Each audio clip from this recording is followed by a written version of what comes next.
जयानिलो प्रेमादनां करुणा प्रचुर जयानिलो प्रेमादनां करुणा प्रचुर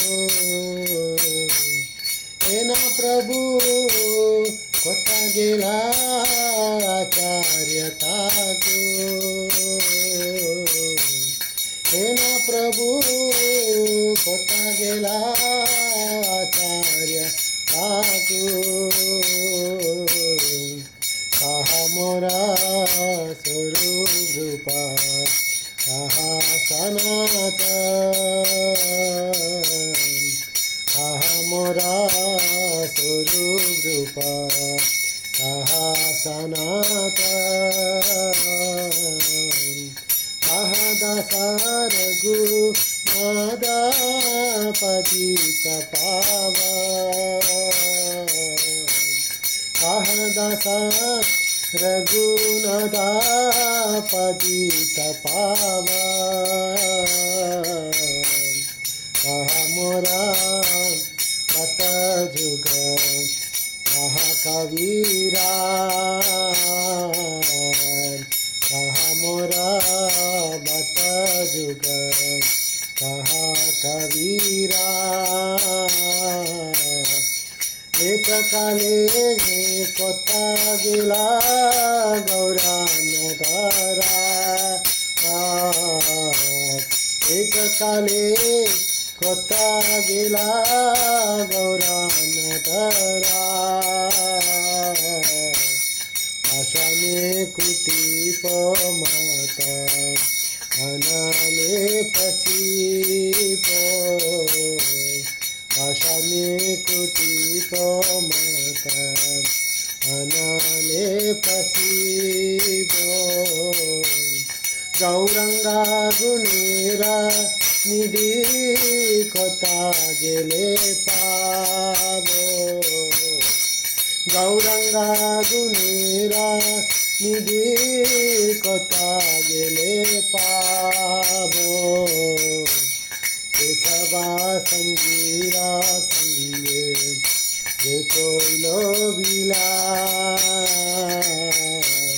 केशवा संगीरा संगे जे कोइलो बिला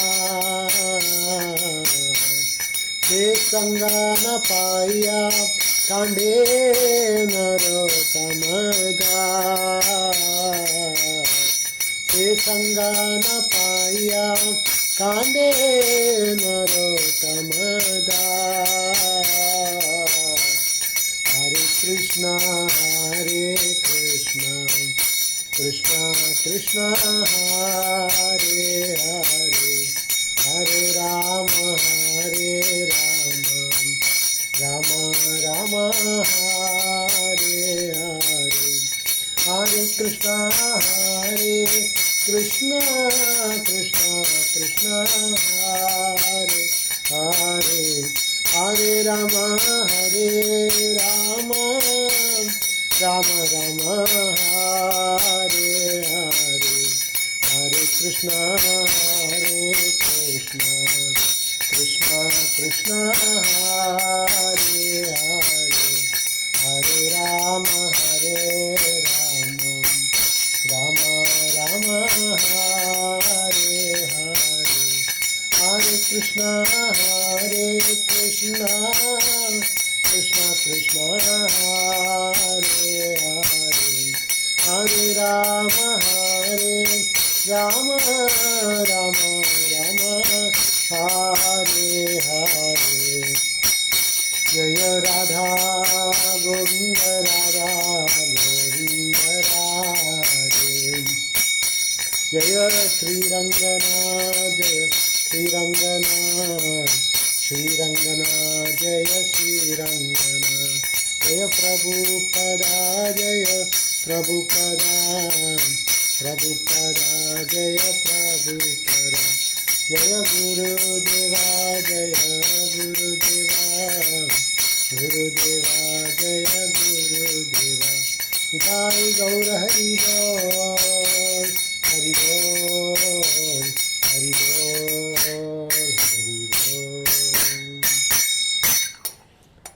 नमः ओम विष्णुपादाय कृष्णप्रस्थाय बुदले श्रीमदे जयपताक स्वामी नामिने नमः आचार्य पादाय नटाय कृपापदायने गौरकथादामदाय नगरग्रामतारिणे नमः ओम विष्णुपदाय कृष्णप्रस्थाय बुदले श्रीमदे भक्तिवेदांत स्वामी नामिने नमस्ते सरस्वती देवी गौरवाणी प्रचारिणे निर्विशेष शून्यवादी पाश्चात्य देशतारिणे जय श्री कृष्ण चैतन्य प्रभु नित्यानंद श्री अद्वैत गदाधार शिवासदि गौरभक्तवृंदा मूकं करोति वाचालं पंगुर्लंघयते गिरिं यत्कृपातमहं वन्दे श्रीगुरुं दीनतारिणं परमानन्दमाधवं श्रीचैतन्यमीश्वरं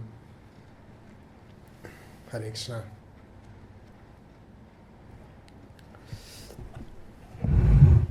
അപ്പോൾ ഈ പ്രാർത്ഥന പറഞ്ഞിട്ട് ഒരു ഗ്രന്ഥം ബുക്കുണ്ട്.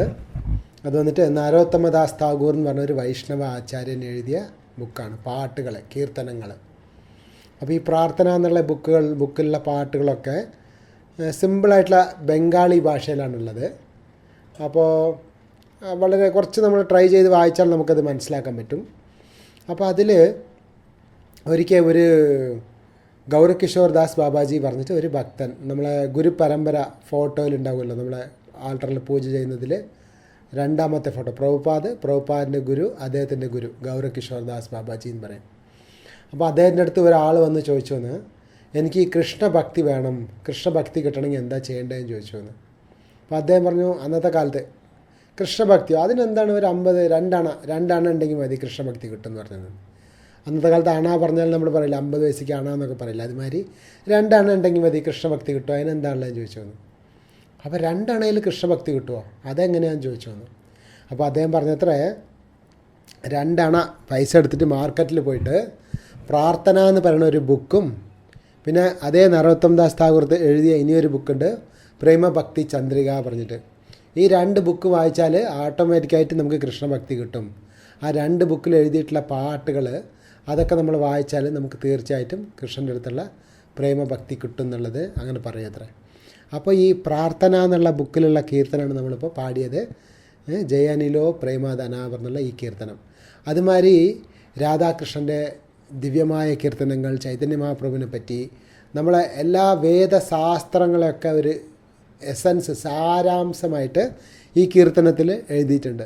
നമുക്കെങ്ങനെ മലയാളത്തിൽ ജ്ഞാനപ്പാന വായിച്ചാൽ ജ്ഞാനപ്പാനയിൽ എല്ലാ വേദത്തിൻ്റെയും സാരംഗമായിട്ട് നമുക്ക് എങ്ങനെ നാമസങ്കീർത്തനം എങ്ങനെ എത്ര വലുത് പറഞ്ഞിട്ട് ജ്ഞാനപ്പാനയിൽ എല്ലാം എഴുതിയിട്ടുണ്ടോ, അതുപോലെ നമ്മളെ ബംഗാളി ഭാഷയിൽ വളരെ സുലഭമായിട്ട് നമ്മളെ തത്വം, ഭഗവാന്റെ തത്വം, ചൈതന്യ മഹാപ്രഭുവിനെ പറ്റിയുള്ള തത്വം, നമ്മൾ എങ്ങനെയാണ് ഭക്തി ചെയ്യേണ്ടത്, ഭക്തി എങ്ങനെ നമുക്ക് കൃഷ്ണപ്രേമം നമുക്ക് എങ്ങനെയാണ് കിട്ടുക, ഇങ്ങനെയുള്ള ഈ കാര്യങ്ങളൊക്കെ സുലഭമായിട്ടുള്ള സിമ്പിൾ കീർത്തനങ്ങളിൽ നരോത്തംദാസ് താഗൂർ എഴുതി വെച്ചിട്ടുണ്ട്. പ്രാർത്ഥന എന്ന് പറയുന്ന ബുക്കിൻ്റെ പേര് പ്രാർത്ഥന. അതുപോലെ തന്നെ വേറൊരു ബുക്കുണ്ട്, ഭക്തി വിനോദ് താഗൂർ പറഞ്ഞൊരു ആചാര്യൻ്റെ ശരണാഗതി എന്നുള്ള ബുക്ക്, ഗീത, അങ്ങനെ കുറേ നല്ല നല്ല വൈഷ്ണവ ആചാര്യസിൻ്റെ കീർത്തനങ്ങളുണ്ട്. അപ്പോൾ നമ്മൾ ഈ വൈഷ്ണവ ആചാര്യസിൻ്റെ കീർത്തനങ്ങൾ ഇതൊക്കെ നമ്മൾ വായിക്കുമ്പോൾ കേൾക്കുമ്പോൾ അവർ നമുക്കുള്ള കുഴപ്പങ്ങളൊക്കെ, നമുക്കുള്ള ലോപങ്ങളൊക്കെ അവർ ഈ കീർത്തനത്തിൽ പാടിയിട്ടുണ്ടാവും. ചില കീർത്തനം അവർ പറയുന്നുണ്ടാവും, ഞാൻ വളരെ പാവിയാണ് ഭഗവാനെ, എനിക്ക് ഭക്തി ഒരു ഡ്രോപ്പും കൂടെ എനിക്ക് ഹൃദയത്തിൽ ഭക്തിയേ ഇല്ല, എൻ്റെ അടുത്ത് ഫുള്ള് കാമക്രോധ മതമാത്സര്യങ്ങളാണുള്ളൂ എന്നൊക്കെ പറഞ്ഞ് അവർ പാടും. അപ്പോൾ അവർക്ക് ഉള്ളിൽ കാമക്രോധങ്ങൾ ഉണ്ടായിട്ട് പാടല്ല, നമുക്ക് വേണ്ടി അവർ പാടുകയാണ്. നമ്മളെപ്പോഴാണ് ആ പാട്ട് തിരിച്ച് നമ്മൾ ഭഗവാന്റെ അടുത്ത് പാടുമ്പോൾ ഭഗവാൻ അവരെ ഭക്തി കണ്ടിട്ട് നമുക്കും അതുപോലെ അനുഗ്രഹിക്കുന്നു. അപ്പോൾ അതുകൊണ്ട് ഈ വൈഷ്ണവാചാര്യന്മാരെ പാടിയ പാട്ടുകൾ നമ്മൾ പാടുമ്പോൾ നമുക്ക് അതേപോലത്തെ അനുഗ്രഹം ഭഗവാൻ അവരുടെ അടുത്ത് കാണിച്ച അതുപോലത്തെ കരുണ നമ്മുടെ അടുത്ത് കാണിക്കും. അപ്പോൾ നമ്മൾ സാധാരണ ഭക്തി ഇല്ലാത്ത ആൾക്കാർ എഴുതിയ പാട്ടുകൾ അത് ഭഗവാൻ നോക്കൂലെന്ന്. കന്നഡത്തിൽ പറയും കേളനു ഹരി താളനു എന്ന്. താളവേലകളിദ്ദു പ്രേമവില്ലത ഗാന കേളനു ഹരി താളനു എന്ന്. നല്ല വാദ്യങ്ങളും മേളങ്ങളും നല്ല ട്യൂണും നല്ല രാഗത്തിൽ നല്ല സ്വരത്തിലൊക്കെ പാടുന്ന പാട്ട്, പക്ഷെ അതിൽ ഭക്തിയില്ല, പ്രേമമില്ലാതെ പാടുകയാണെങ്കിൽ ഭഗവാൻ ആ പാട്ട് കേൾക്കൂല, അതിനെ സ്വീകരിക്കൂല, അതിനെ സഹിക്കൂല എന്ന് ഭഗവാന് സഹിക്കാൻ കൂടെ പറ്റില്ല എന്ന് ഭക്തി ഇല്ലാതെ പാടുന്ന പാട്ട്. അപ്പോൾ നമ്മൾ പുറത്ത് കാണുന്ന പാട്ടുകൾ, ഭക്തി ഇല്ലാത്ത ആൾക്കാർ വെറുതെ കാസറ്റ് ഇറക്കാൻ വേണ്ടി പാട്ടുകളൊക്കെ അവരവർ എഴുതിയിട്ട് ആ പാട്ട് നല്ല ട്യൂണൊക്കെ ആയിരിക്കും, കേൾക്കാൻ ഭയങ്കര സുഖമായിരിക്കും. പക്ഷെ അങ്ങനെയുള്ള പാട്ട് ഭഗവാൻ ഇഷ്ടപ്പെടില്ല. ഭഗവാൻ ഇഷ്ടമുള്ളത് എങ്ങനത്തെ പാട്ടായിരിക്കണം അത്ര, ഈ നല്ല ഭക്തന്മാർ, ഭഗവാന്റെ പ്രേമ ഭക്തന്മാർ ആർക്കാണോ അന്യാഭിലാഷിത ശൂന്യം, വേറെ വിധമായ ആഗ്രഹങ്ങളൊന്നുമില്ലാതെ ഭഗവാനെ സംതൃപ്തിപ്പെടുത്താമെന്നുള്ള ഒരു ആഗ്രഹം മാത്രമുള്ള ഭക്തന്മാർ, അങ്ങനെയുള്ള ഭക്തന്മാർ പാടുന്ന പാട്ടുകൾ അതവർ സാധാരണ ഒന്നും ഒരു രാഗം ഇല്ലെങ്കിലും ഒരു സ്വരം ഇല്ലെങ്കിലും വെറുതെ സിമ്പിളായിട്ടുള്ള ഭക്തിയോടെ പാടിയാൽ മതി. അത് ഭഗവാൻ ആ പാട്ട്, അങ്ങനെയുള്ള ഭക്തന്മാരുടെ പാട്ട് അത് ഭഗവാൻ സ്വീകരിക്കും അത്ര. അപ്പോൾ അങ്ങനെ ഈ നരോത്തം ദാസ് താഗൂർ എന്നുള്ള ഈ ആചാര്യൻ എഴുതിയ പാട്ടുകളൊക്കെ വളരെ വേദപ്രമാണമാണ് പറഞ്ഞിട്ട് ശ്രീല പ്രഭുപാദർ പറഞ്ഞിട്ടുണ്ട്. അപ്പോൾ ഇന്ന് നമ്മൾ പാടിയ ഈ പാട്ട് സപാർഷദ വിരഹ ജനിത വിലാപ എന്ന് പറയും. അതായത് ഏതെങ്കിലും വലിയ വലിയ ഭക്തന്മാർ, ഭഗവാന്റെ സഹചരന്മാരായിട്ടുള്ള ഷഡ് ഗോസ്വാമികളോ നമ്മളെ ഗുരു പരമ്പരയിൽ വരുന്ന ആചാര്യന്മാരോ ഇങ്ങനെയുള്ള ആരെങ്കിലൊക്കെ നമ്മളെ ദൃഷ്ടിയിൽ മരിച്ചുപോയി, അവർ ഭഗവാന്റെ ലോകത്തിൽ കൃഷ്ണൻ്റെ അടുത്ത് പോയി എന്ന് പറയുമ്പോൾ അപ്പോൾ ഈ പാട്ടാണ് എല്ലാ വൈഷ്ണവ നമ്മളെ ഇസ്കോണിലും എല്ലാ ഭക്തന്മാരും ഈ പാട്ട് പാടും. ജയനിലോ പ്രേമധന എന്നുള്ള ഈ പാട്ട് പാടിയിട്ട് നമ്മളെ വിരഹം, അതായത് ആ ഭക്തൻ ഭഗവാന്റെ അടുത്ത് പോയി ചേർന്നു, സെയിം ടൈമിൽ നമുക്ക് ആ ഭക്തനെ വീണ്ടും കാണാനുള്ളൊരു അവകാശം നമുക്ക് കിട്ടില്ല, അങ്ങനെയുള്ളൊരു വിഷമത്തിൽ പാടുന്ന ഈ പാട്ടാണ്. അപ്പോൾ ഈ നരോത്തം ദാസ് താഗൂറിൻ്റെ ഏറ്റവും അടുത്തുള്ള ഒരു ഫ്രണ്ടായിരുന്നു ശ്രീനിവാസ ആചാര്യ പറഞ്ഞിട്ട് അദ്ദേഹം ഒരു മഹാഭക്തൻ. നമ്മൾ എന്തെങ്കിലും സമയം കിട്ടുമ്പോൾ അദ്ദേഹത്തെക്കുറിച്ച് ചർച്ച ചെയ്യാം, ശ്രീനിവാസ ആചാര്യനെക്കുറിച്ച്. അപ്പോൾ ഈ നരോത്തം ദാസ് താഗൂറിൻ്റെ ക്ലോസ് ആയിട്ടുള്ള ഫ്രണ്ട് ശ്രീനിവാസ ആചാര്യൻ, അദ്ദേഹം എപ്പോഴാണോ ശരീരം വിട്ട് വൈകുണ്ഠത്തേക്ക് കൃഷ്ണൻ്റെ ലോകത്ത് പോയപ്പോൾ, അപ്പോൾ ഈ നരോത്തം ദാസ് താഗൂർ അദ്ദേഹം പോയ വിഷമത്തിൽ കരഞ്ഞ് പാടുകയാണ് ഈ പാട്ട്. അപ്പോൾ ഇതിൽ പാടുകയാണ് ജയലിലോ പ്രേമധന കരുണ പ്രചൂർ. ഓരോ ആചാര്യർ എവിടെ പോയി, ആ ശ്രീനിവാസ ആചാര്യ ഭയങ്കര കരുണാശാലിയ ശ്രീനിവാസാചാര്യ എവിടെ പോയി, കഹാമോറ സ്വരൂപ് രൂപ. അപ്പോൾ ഓരോരോ ചൈതന്യ മഹാപ്രഭുവിൻ്റെ ഭക്തന്മാർ ഓരോരുത്തരുടെ പേര് പറഞ്ഞിട്ട് വിളിക്കണം, അവരെവിടെ പോയി, ഇവരെവിടെ പോയി. കഹാമോറ സ്വരൂപ് രൂപ കഹാ സനാതൻ, എവിടെ പോയി സ്വരൂപ ദാമോദര ഗോസ്വാമി, എവിടേക്കാണ് പോയത് സനാതന ഗോസ്വാമി, എവിടേക്കാണ് പോയത് പതിത പാവനായ രഘുനാഥ് ദാസ ഗോസ്വാമി. കഹാമോറ ഭട്ടജുഗ, 2 ഭട്ടഗോസ്വാമികളുണ്ട്, രഘുനാഥ ഭട്ടഗോസ്വാമി, ഗോപാൽ ഭട്ടഗോസ്വാമി. കഹാ കവിരാജ്, കൃഷ്ണദാസ് കവിരാജ് ഗോസ്വാമി, അവരെവിടെ പോയി. ഏകകാലേ കൊത്താഗേല ഗൗര നടരാജ്, ഈ ഭയങ്കര നൃത്യക്കാരനായ ചൈതന്യ മഹാപ്രഭു എവിടേക്കാണ് പെട്ടെന്ന് പോയത്. പാഷാനെ കുട്ടിപ്പോ മത അനലേ പശിപ്പോ, ഞാൻ എൻ്റെ തലനെ കൊണ്ട് കല്ലിൽ ഇടിച്ച് ഞാൻ എൻ്റെ ശരീരം വിട്ടുപോകും പറഞ്ഞ് ഭയങ്കര വിഷമത്തിൽ നരോത്തം ദാസ് താഗൂർ ഈ പാട്ട് പാടാണ്. ലാസ്റ്റിൽ പറയാണ് സേസബ സംഗീര സംഗേ ജയ്കോയിലോ ബിലാസ്, ഈ ഭക്തന്മാരെയൊക്കെ സഹവാസം എനിക്ക് വീണ്ടും കിട്ടില്ലല്ലോ, അവരൊക്കെ ഭഗവാന്റെ അടുത്ത് പോയല്ലോ, ഇനി എങ്ങനെ ഞാനിവിടെ ജീവിച്ചിരിക്കും, അങ്ങനെ പറഞ്ഞ് കരഞ്ഞിട്ട് ഈ നരോത്തം ദാസ് താഗൂർ ഈ പാട്ട് പാടുകയാണ്. അപ്പോൾ ഈ പാട്ട് ഇന്നിവിടെ പാടാൻ കാരണം എന്താണെന്ന് വെച്ചാൽ, നമ്മളെ ഇസ്കോണിൽ ഒരു ഏറ്റവും വലിയൊരു സന്യാസി, ഏറ്റവും പവർഫുള്ളായിട്ടുള്ള ഒരു ഗുരുക്കന്മാരുള്ള ഒരാൾ ഇന്നലെയല്ല മിഞ്ഞാന്ന് ശരീരം വിട്ട് വൈകുണ്ഠത്ത് കൃഷ്ണൻ്റെ ലോകത്തിൽ പോയി. ഭക്തി ചാരു മഹാരാജ് എന്നാണ് പേര്, ഭക്തി ചാരു മഹാരാജ്. അപ്പോൾ നിങ്ങൾ കേട്ടിട്ടുണ്ടാകുന്ന തോന്നുന്നു, ഇൻ്റർനെറ്റിലും യൂട്യൂബിലൊക്കെ കുറേ വന്നിരുന്നു അദ്ദേഹത്തെക്കുറിച്ച്. ഭക്തി ചാരു സ്വാമി പറഞ്ഞിട്ട് ഇസ്കോണിലെ വളരെ വലിയൊരു ഗുരു, മെയിനായിട്ടുള്ള ഗുരു, വലിയ സന്യാസി, ഭയങ്കര മഹാഭക്തനായിരുന്നു അദ്ദേഹം ശരീരം വിട്ട് കൃഷ്ണൻ്റെ ലോകത്തിൽ പോയി. അപ്പോൾ ഇസ്കോണിലെ എല്ലാ ഭക്തന്മാരും അദ്ദേഹം പോയ വിരഹത്തിൽ ഈ പാട്ടും കീർത്തനങ്ങളും പാടുന്നുണ്ട്. അപ്പോൾ അദ്ദേഹം എങ്ങനെയാണ് അദ്ദേഹം മരിച്ചതെന്നുള്ള കാര്യം കുറച്ച് അദ്ദേഹത്തെക്കുറിച്ച് കുറച്ച് ചർച്ച ചെയ്തിട്ട് പിന്നെ നമ്മൾ ഈ ഇതിൽ കടക്കാം.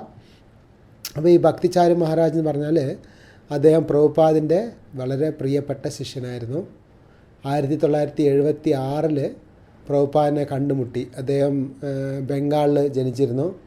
അപ്പോൾ ഈ ഭക്തന്മാരുടെ മരണം എന്ന് വെച്ചാൽ നമ്മളെ കണ്ണിൽ നോക്കും, ഭക്തന്മാരും മരിക്കുന്നുണ്ട്, ഭക്തി ഇല്ലാത്തവർക്കും മരണമുണ്ട്. അപ്പോൾ നമുക്ക് തോന്നും ഇതിലെന്താ വലിയ വ്യത്യാസം, നമ്മൾ കുറേ ഭക്തിയൊക്കെ ചെയ്തിട്ട്, കുറേ ഹരിനാമമൊക്കെ ജപിച്ചിട്ട്, കുറേ ക്ഷേത്രത്തിലൊക്കെ പോയിട്ട് കൃഷ്ണനൊക്കെ പൂജ ചെയ്തിട്ട്, എന്നിട്ടും ഭക്തന്മാർക്ക് ഓരോരോ അസുഖങ്ങളൊക്കെ വരും, ഭക്തന്മാരും മരിച്ചു പോകുന്നുണ്ട്, ഭക്തി ഇല്ലാത്തവരും മരിക്കുന്നുണ്ട്. അങ്ങനെ നമ്മൾ സാധാരണ ഒരു ഭൗതിക ദൃഷ്ടിയിൽ നോക്കിയാൽ അങ്ങനെ തോന്നും. പക്ഷേ ശാസ്ത്രങ്ങൾ പറയുന്നുണ്ട് ഭക്തന്മാരുടെ മരണം എങ്ങനെയാണത്രേ. ഒരു പൂച്ച ഒരു എലിയെ പിടിക്കുന്നുണ്ട്, അതേ പൂച്ച ആ പൂച്ചയുടെ കുട്ടിയെ പിടിക്കുന്നുണ്ട്. അപ്പോൾ ആ പൂച്ച എപ്പോഴാണോ പൂച്ചയുടെ കുട്ടിയെ പിടിക്കുമ്പോൾ ആ പൂച്ച വളരെ സോഫ്റ്റായിട്ട് കെയർഫുള്ളായിട്ട് അതിൻ്റെ കഴുത്ത് ഇവിടെ പിടിച്ചു കൊണ്ടുപോകും. പൂച്ച വളരെ ശ്രദ്ധയോടെ വേണം കെയർഫുള്ളായിട്ട് പൂച്ചക്കുട്ടിയെ പിടിച്ചു കൊണ്ടുപോയി വേറെ സ്ഥലത്ത് വയ്ക്കും. അതേ വായു കൊണ്ട് തന്നെയാണ് പൂച്ചക്കുട്ടിയെ പിടിക്കുന്നത്. അതേ പൂച്ച ഒരു എലിയെ പിടിക്കുന്ന സമയത്ത് എങ്ങനെയാണ്? അതേ വായു കൊണ്ട് തന്നെ പിടിക്കുന്നത്, അതേ നഖം കൊണ്ട് തന്നെ പിടിക്കുന്നത്. ആ എലീൻ്റെ തൊലിയൊക്കെ പിടിച്ച് മാന്തി എലീൻ്റെ ബോഡിയിൽ നിന്ന് ഇങ്ങനെ രക്തം വരുന്ന കാണാൻ, എലീനെ ഇങ്ങനെ കടിച്ച് ഇങ്ങനെ പിടിച്ച് വലിച്ചു കൊണ്ട് കൊന്നിട്ട് അതിനെ തിന്നും പൂച്ച. അപ്പോൾ അഭക്തന്മാർക്ക്, ഭക്തി ഇല്ലാത്തവർക്ക് മരണം എങ്ങനെയാണ്? ആ പൂച്ച ഒരു എലിയെ പിടിക്കണ പോലെ. അത് ഭക്തി ഉള്ളവർക്ക് മരണം, ഭക്തി ചെയ്തുള്ളവർക്ക് മരണം എങ്ങനെയാണ് അത്ര? അതേ പൂച്ച ആ പൂച്ച കുട്ടിയെ പിടിച്ച് കൊണ്ടുപോകുന്ന പോലെ.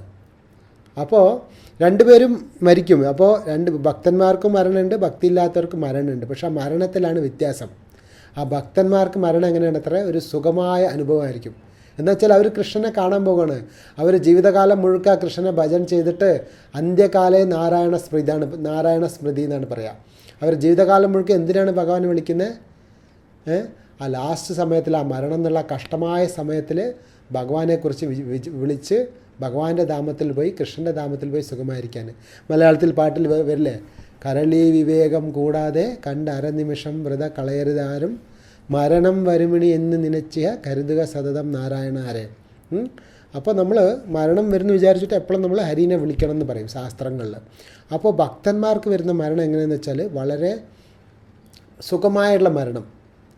ചില സമയത്ത് നമ്മൾ കാണാം അവർ ഭയങ്കര രോഗങ്ങൾ വന്നിട്ട് ആശുപത്രിയിലൊക്കെ മരിക്കും. പക്ഷേ അത് നമ്മളെ ഭൗതികമായ ദൃഷ്ടിക്ക് മാത്രം അങ്ങനെ കാണുന്നല്ലാണ്ട് ഭഗവാൻ അവർക്ക് സുഖമായിട്ട് ആ മരണസമയത്തിൻ്റെ മുന്നേ തന്നെ നേരെ കണ്ണ് മുന്നിൽ വന്ന് കൃഷ്ണൻ നിൽക്കുന്നവർക്ക്.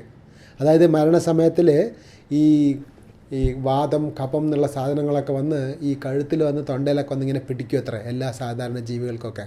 ഇങ്ങനെ പിടിച്ചിരിക്കുന്ന സമയത്ത് ആ സമയത്ത് നമുക്ക് കൃഷ്ണ എന്ന് വിളിക്കാൻ തോന്നൂല എന്ന്. ഈ ആത്മാവ്, ശരീരത്തിൻ്റെ ഉള്ളിൽ കിടക്കുന്ന ചെറിയ ആത്മാവിൻ്റെ സൈസ് എത്രയാണത്ര? ഒരു മുടീൻ്റെ ഒരു ചെറിയ അറ്റത്തെടുത്തിട്ട് അതിനെ 10,000 ഭാഗങ്ങളായിട്ട് മുറിച്ചാൽ എത്ര ചെറുതായിരിക്കും? അത്ര ചെറുതാണ് നമ്മൾ ഈ ഞാൻ എന്ന് പറയുന്ന ഈ ആത്മാവ്. അപ്പോൾ ഈ ആത്മാവ് ഹൃദയത്തിലുണ്ട്, ശരീരം മൊത്തം വ്യാപിച്ചിരിക്കുന്നുണ്ട് ഈ ആത്മാവ്. അപ്പോൾ ഈ ആത്മാവിന് പുറത്ത് പോകണമെങ്കിൽ, മരണസമയത്ത് പുറത്ത് പോകുമ്പോൾ അതിനുള്ളിൽ എത്ര 2,72,000 എത്രയോ നരമ്പുകളും നാഡികളൊക്കെ ഉണ്ട്. അപ്പോൾ ഇതിൻ്റെ ഉള്ളിൽ കൂടെ കടന്ന് ചുറ്റിയിട്ട് എങ്ങനെയാണ് പുറത്ത് പോകണമെന്ന് അറിയില്ല എന്ന് മരണസമയത്തിൽ. അപ്പോൾ അങ്ങനെ കഷ്ടപ്പെടുന്ന സമയത്ത് ഭക്തന്മാർക്ക് ആരാണോ ചെറുപ്പക്കാലം തൊട്ട് എപ്പോഴും ഭഗവാനെ നാമം ജപിച്ച് ഭഗവാനെ ഗതിയായെന്ന് വിളിച്ച് എപ്പോഴും ഭക്തി ചെയ്യുന്ന ആൾക്കാർക്ക് എങ്ങനെയായിരിക്കും അത്ര? ആ മരണത്തെ സമയത്ത് ഫുള്ള് ഇരുട്ടടഞ്ഞ് കിടക്കുന്ന സമയത്ത് ഭഗവാൻ ഒരു ജ്യോതി രൂപനായിട്ട് ഭഗവാൻ നമ്മളെ മുന്നിൽ വന്ന് നിൽക്കുന്നു. ശ്രീകൃഷ്ണൻ പുല്ലാങ്കുഴലും വിളിച്ചുകൊണ്ട് ഭഗവാൻ വന്ന് മുന്നിൽ നിൽക്കുന്നു. അപ്പോൾ ആ കൃഷ്ണനെ കണ്ട് നമ്മൾ കൃഷ്ണൻ്റെ അടുത്ത് സ്നേഹത്തോടെ ഇങ്ങനെ പോയിട്ട് അങ്ങനെ ശരീരത്തിൽ നിന്ന് ആത്മാവ് വിട്ട് അങ്ങനെ ശരീരത്തിൽ നിന്ന് ഭഗവാന്റെ ധാമത്തിലോട്ട് കൊണ്ടുപോകുന്നു, കൃഷ്ണൻ്റെ ധാമത്തിലോട്ട്. അപ്പോൾ അങ്ങനെയാണ് ഭക്തന്മാർക്ക് വരുന്ന മരണം. അപ്പോൾ നമ്മൾ ഇപ്പോൾ ആ സമയത്ത് നമുക്ക് ഭക്തി ചെയ്യാൻ പറ്റുമോ എന്നൊന്നും പറയാൻ പറ്റില്ല. അസുഖം വന്നിട്ടോ എങ്ങനെയൊക്കെ മരണം നമുക്ക് പറയാൻ പറ്റില്ല. പക്ഷേ ഇപ്പോൾ ആരോഗ്യമുള്ള സമയത്ത്, ഇന്ന് നമുക്ക് എല്ലാം നല്ലുള്ള സമയത്ത് നമ്മൾ ഭഗവാന്റെ നാമത്തെ ഹരേ കൃഷ്ണ കൃഷ്ണ കൃഷ്ണ ഹരേ ഹരേ, ഹരേ രാമ രാമ രാമ ഹരേ ഹരേ പറഞ്ഞ് നമ്മൾ നിരന്തരം ഭഗവാന്റെ നാമം ജപിച്ച് ഭഗവാന്റെ ഫുള്ളായിട്ട് ഭഗവാന് ശരണാഗതനായിരിക്കണം. അപ്പോൾ ഈ ഭക്തിചാരു മഹാരാജ് എന്നുള്ള ഈ സന്യാസി, ഇദ്ദേഹം എങ്ങനെ മരിക്കണമെന്ന് വെച്ചാൽ അദ്ദേഹത്തിന് ഈ ഭക്തന്മാർക്കൊക്കെ അറിയുന്നു, എല്ലാവർക്കും അല്ല, നല്ല പ്യൂറായിട്ടുള്ള ഭക്തന്മാർക്ക്. ഈ മഹാരാജിൻ്റെ കഥയാണെങ്കിൽ ഞാൻ പറയുകയാണ്, 2 ദിവസം മുന്നേ നടന്ന സംഭവമാണിത്. അപ്പോൾ അദ്ദേഹം പറയുകയാണ്, ഇവിടെ നിന്ന് ഇന്ത്യയിൽ നിന്ന് അമേരിക്കയിൽ പോവുകയാണ് അദ്ദേഹം മഹാരാജ്. അമേരിക്കയിൽ പോകുന്നതിന് മുന്നേ ഇവിടെ നിന്ന് ഒരു ക്ലാസ് കൊടുക്കുമ്പോൾ പറയാണ്, ഭക്തന്മാർ എന്ന് വെച്ചാൽ എപ്പോഴും ദുഃഖി, മറ്റുള്ളവരെ ദുഃഖമേ തൻ്റെ ദുഃഖമായിട്ട് വിചാരിക്കുന്നവനാണ് ഭക്തൻ, അങ്ങനെ പറയുന്നുണ്ട്. അപ്പോൾ ചൈതന്യ ചരിതാമൃതത്തിൽ ഒരു കഥയുണ്ട്. വാസുദേവ ദത്ത പറഞ്ഞൊരു ഭക്തൻ, വാസുദേവ ദത്ത. അദ്ദേഹം എന്താ ചെയ്യുന്നത് വെച്ചാൽ ഭഗവാന്റെ അടുത്ത് പോയി ചോദിക്കും ചൈതന്യ മഹാപ്രഭുവിനോട്, ഭഗവാനെ, ഈ ലോകത്തിൽ എത്ര ജീവികൾ, ഇവരൊക്കെ കടന്ന് കഷ്ടപ്പെടുകയല്ലേ, ഇവർക്കൊക്കെ ജനിക്കുക, മരിക്കുക, രോഗങ്ങൾ, വയസ്സായി പോകുക, എന്തൊക്കെ വിധത്തിൽ ഇവർ കഷ്ടപ്പെടുന്നുണ്ട്. ഇവരാരും കഷ്ടപ്പെടാൻ പാടില്ല, എല്ലാവരും ഭഗവാന്റെ ലോകത്തിൽ പോട്ടെ, എല്ലാവരും വൈകുണ്ഠത്തിൽ പോയി സുഖമായിരിക്കട്ടെ. അപ്പോൾ ഒരു പക്ഷേ നീ പറയുകയാണ് ഇതൊക്കെ അവരവർ ചെയ്ത കർമ്മം അനുഭവിച്ചേ പറ്റൂ. അങ്ങനെ പറയുകയാണെങ്കിൽ എന്നാലൊരു കാര്യം ചെയ്യുക ഭഗവാനെ, ഈ എല്ലാ ജീവികളുടെ പാവങ്ങളും അവർ ചെയ്ത കർമ്മമൊക്കെ എൻ്റെ തലയിലിട്ടോ, ഞാൻ അവരെ പാവമൊക്കെ ഞാൻ എടുത്തിട്ട് ഞാൻ നിരന്തരമായിട്ട് ഞാൻ നരകത്തിൽ കിടന്നോളാം, എല്ലാവരുടെ പാവവും ഞാൻ എടുത്തിട്ട് അതിൻ്റെ കഷ്ടമൊക്കെ ഞാൻ അനുഭവിച്ചോളാം. പക്ഷേ നീ എല്ലാ ജീവികളെയും വൈകുണ്ഠത്തിൽ കൃഷ്ണ നിൻ്റെ ലോകത്തിൽ കൊണ്ടുപോകണേ പറഞ്ഞ് ഭഗവാൻ്റെ അടുത്ത് പ്രാർത്ഥിക്കുന്നു. വാസുദേവദത്ത പറഞ്ഞ ഭക്തൻ. അപ്പോൾ ആ വാസുദേവദത്ത എന്നുള്ള ഭക്തൻ അങ്ങനെ പറഞ്ഞപ്പോൾ ചൈതന്യ മഹാപ്രഭു പറയും, ഒരു ഭക്തൻ പ്രാർത്ഥിച്ചാലേ ഭഗവാൻ എന്ത് വേണമെങ്കിൽ ചെയ്യും. സോ ഭഗവാന് കൃഷ്ണന് ഈ ബ്രഹ്മാണ്ഡമായിട്ടുള്ള ഈ ലോകം മൊത്തം എന്താണ്, ഒരു ചെറിയൊരു കടുക് പോലെയാണ് ഭഗവാന്. അപ്പോൾ ആയിരക്കണക്കിന് ലക്ഷക്കണക്കിന് യൂണിവേഴ്സസ് അവിടെ ഉള്ളപ്പോൾ, പ്രപഞ്ചങ്ങളുള്ളപ്പോൾ, ഒരു പ്രപഞ്ചത്തിലുള്ള ജീവികളൊക്കെ ഭഗവാന് മോക്ഷം കൊടുത്ത് വൈകുണ്ഠത്തിൽ പറഞ്ഞാൽ അത് ഭഗവാന് കഷ്ടമുള്ള പണിയല്ല. ഒരു ചെറിയൊരു കോടിക്കണക്കിന് കടുകുള്ളപ്പോൾ ഒരു കടുക് പോയാൽ ആരെങ്കിലും അതിനെപ്പറ്റി വിഷമിക്കുമോ? ഇല്ല പറഞ്ഞിട്ട് ആ വാസുദേവദത്തന് വേണ്ടി ഭഗവാൻ ഈ ലോകത്തുള്ള എല്ലാ ജീവികളെയും അന്ന് വൈകുണ്ഠത്തിൽ പറഞ്ഞയച്ചു എന്ന് കൃഷ്ണൻ, എല്ലാ ജീവികളെയും. അപ്പോൾ ആ മഹാരാജ്, ഈ ഭക്തിചാരു മഹാരാജ് എന്നുള്ള മഹാരാജ് മരിക്കുന്നതിൻ്റെ കുറച്ച് ദിവസം മുന്നേ പറഞ്ഞ പ്രവചനത്തിൽ പറയാണ്. അപ്പോൾ നമ്മൾ ഈ ഭക്തന്മാർ പറഞ്ഞാൽ, പ്രഭുപാദ് നമുക്ക് എന്താ പറഞ്ഞു തന്നിരിക്കുന്നത്, നമുക്ക് പ്രചാരം ചെയ്യണം. നമ്മളൊരു സ്ഥലത്തിരുന്ന് എപ്പോഴും നമ്മളെ സ്വന്തം ഭജന ചെയ്ത് ഞാൻ മാത്രം സുഖമായിരുന്നാൽ പോരാ, എല്ലാവർക്കും സർവേജന സുഖിനോ ഭവന്തു എന്ന് പറയില്ലേ, എല്ലാവർക്കും ഈ കൃഷ്ണഭക്തി കിട്ടണം, എല്ലാവരും ഭഗവാന്റെ ധാമത്തിൽ പോകണം, അങ്ങനെയുള്ള ചിന്ത വേണം നമുക്ക് വരാൻ. അപ്പോൾ അതിനുവേണ്ടി ഞാൻ ഒറ്റയ്ക്ക്, ഇപ്പോൾ മഹാരാജ് അന്ന് ഉജ്ജയിൻ എന്നുള്ള സ്ഥലത്ത് കൃഷ്ണൻ പഠിച്ച സ്ഥലം ഗുരുകുലം, കൃഷ്ണൻ പഠിച്ച ഗുരുകുലം എന്നുണ്ട് മധ്യപ്രദേശിൽ ഉജ്ജയിൻ എന്നുള്ള സ്ഥലമുണ്ട്. അവിടെയാണ് കൃഷ്ണൻ സാന്ദീപ മുനിയുടെ അടുത്ത് ഗുരുകുലത്തിൽ പഠിച്ചിരുന്നത്. അപ്പം ഭക്തിചാരു മഹാരാജ് പറയാണ്, ഞാനിവിടെ ഇരുന്നിട്ട് സുഖമായി ഇരുന്നിവിടെ ഞാൻ എൻ്റെ ഭക്തിയും ചെയ്തുകൊണ്ടിരുന്ന, അതുകൊണ്ട് കാര്യമില്ല. അവിടെ അമേരിക്കയിൽ തൻ്റെ ശിഷ്യന്മാരൊക്കെ കൊറോണ, എല്ലാ സ്ഥലത്തും അമേരിക്കയിൽ ഫുള്ള് കൊറോണ ഉള്ള സമയത്ത് അതിൻ്റെ ഇടയിൽ കൂടെയാണ് ആ ഭക്തന്മാർ അവിടെ പ്രചാരമൊക്കെ ചെയ്യുന്നത്. അപ്പം ഞാനൊരു ലീഡർ, ഒരു നേതാവ് എന്നുള്ള ഒരു സ്ഥിതിയിൽ ഞാനിവിടെ ഒളിഞ്ഞിരിക്കുകയല്ല ചെയ്യേണ്ടത്, ഞാൻ പുറത്ത് പോയി പ്രചാരണം ചെയ്യണം, കൃഷ്ണനെക്കുറിച്ച് പറയുക തന്നെ വേണം. അത് കൊറോണ അല്ല, എന്ത് വന്നാലും ശരി ഞാൻ അതിന് പോയേ തീരും. അതിലങ്ങനെ മരിച്ചു പോകുകയാണെങ്കിൽ അത് ഞാൻ ഭഗവാന്റെ സേവയിൽ മരിക്കുന്നതായിട്ട്. ഒരു ഭക്തൻ എന്താ, ഒരു സോൾജർ പറയില്ലേ, എന്താ യുദ്ധത്തിൽ ചെയ്യുന്ന ഒരു വീരനെ അവന് ഏതാണ് ഗ്ലോറിയസ്, അവൻ യുദ്ധം ചെയ്ത യുദ്ധത്തിൽ മരിച്ചു പോകുകയാണ് അവന് ഗ്രേറ്റ്. അപ്പോൾ അങ്ങനെ പറഞ്ഞിട്ട് മഹാരാജ് ഒരു ക്ലാസ് കൊടുക്കും മുന്നിൽ. ഈ പറഞ്ഞിട്ട് അദ്ദേഹം ഈ കൊറോണ അമേരിക്കയിൽ അത്രയും സ്ട്രോങ് ആയിട്ടുള്ള സമയത്ത് അദ്ദേഹം ഇവിടുന്ന് അമേരിക്കയിൽ പുറപ്പെട്ടു പോകും. മാത്രം കുറച്ചും കൂടെ പേടിയില്ലാണ്ട് ഈ മഹാരാജ്, ഭക്തിചാരു മഹാരാജ് ഇന്ത്യയിൽ നിന്ന് അമേരിക്കയിൽ പ്രചാരത്തിന് വേണ്ടി പോയിട്ട് അപ്പോൾ ഈ ഭക്തന്മാർക്ക് അറിയുന്ന തോന്നുന്നു, അവർക്ക് അവരെ മരിക്കുന്നുള്ള കാര്യങ്ങളൊക്കെ അവർക്ക് മുൻകൂട്ടി അറിയാം. അവിടെ പോയിട്ട് അമേരിക്കയിൽ പോയിട്ട് അവിടെ കുറേ സ്ഥലങ്ങളിൽ, എല്ലാ സ്ഥലത്തും ഭഗവാനെ പറ്റി പ്രചാരങ്ങളും ക്ലാസ്സുകളും സത്സംഗങ്ങളും ഒക്കെ നടത്തി അമേരിക്കയിൽ. എന്നിട്ട് അദ്ദേഹം അവസാനമായിട്ട് കൊടുക്കുന്ന ഒരു ക്ലാസ്സിൽ പറയാണ്, ഇങ്ങനെ എങ്ങനെയാണ് ശ്രീല പ്രഭുപാദർ എങ്ങനെ മരിക്കാൻ പോയി, ആ മരിക്കാൻ സമയത്ത് പ്രഭുപാദ് പറഞ്ഞ ഉപദേശങ്ങൾ എന്താണ്, ഇതിനെക്കുറിച്ചൊക്കെ അദ്ദേഹം പറയേണ്ടായി. അപ്പോൾ അദ്ദേഹത്തിന് മുൻകൂട്ടി അറിയാം അദ്ദേഹം ഇങ്ങനെ ശരീരം വിട്ട് കൃഷ്ണൻ്റെ അടുത്ത് വിളിച്ചിട്ട് വന്നു, കൃഷ്ണൻ വിളിച്ചിട്ടുണ്ടെന്ന് തോന്നുന്നു. അപ്പോൾ അതുകൊണ്ട് അയാളുടെ മുൻകൂട്ടി പറയാൻ തുടങ്ങി, എങ്ങനെയാണ് പ്രഭുപാദ് മരിക്കാൻ സമയത്ത് അദ്ദേഹം എത്ര സുഖമായിരുന്നു, വളരെ സുഖമില്ലാണ്ടായിരുന്നു. അപ്പോൾ പ്രഭുപാദ് ഇങ്ങനെ എല്ലാ സ്ഥലത്തും ഇങ്ങനെ ബോംബെയിലായിരുന്നു ബോംബെയിലായിരിക്കുമ്പോൾ ഈ ഭക്തിചാരു മഹാരാജ് എന്നുള്ള ഇദ്ദേഹമാണ് പ്രഭുപാദിന് എല്ലാ വേണ്ട കുക്കിങ്ങൊക്കെ ചെയ്ത് കൊടുത്ത്, ആരോഗ്യത്തിന് വേണ്ട മരുന്നൊക്കെ കൊടുത്ത് എല്ലാ ട്രീറ്റ്മെൻറ്റൊക്കെ ചെയ്തുകൊണ്ടിരുന്നത്. അങ്ങനെ ചെയ്തുകൊണ്ടിരിക്കുമ്പോൾ ഒരു ദിവസം ഈ ശരീരം ഭയങ്കര വയസ്സായി പ്രഭുപാദിന്.